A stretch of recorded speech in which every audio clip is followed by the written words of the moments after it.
Sirahasoa omeny Jesosy ana ao an-danitsy ny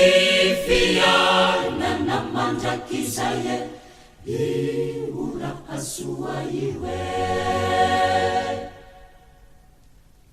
misy rahasoa omeny Jesosy ana ao an-danitsy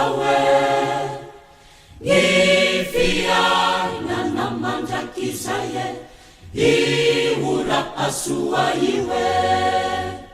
zahay Jesosy tankolo raty ka mahorihenao izahay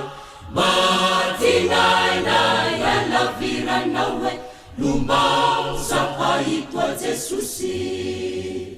zahay Jesosy tankolo raty ka mahorihenao izahay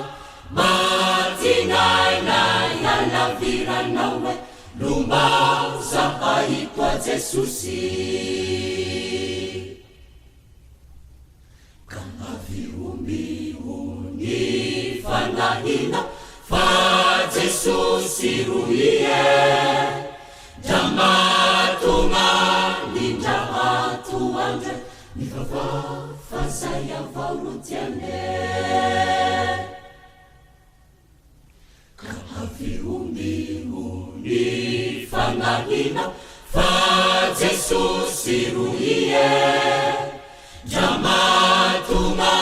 nindra atoandra ny vavafa zay avao ro tiane zahay Jesosy tankolo raty ka mahorihenao izahay matinainay alaviranao lombao zahay toa Jesosy zahay Jesosy tankolo raty ka mahorihenao izahay matinainay alaviranao, lumbao sa hai tua Jessusi.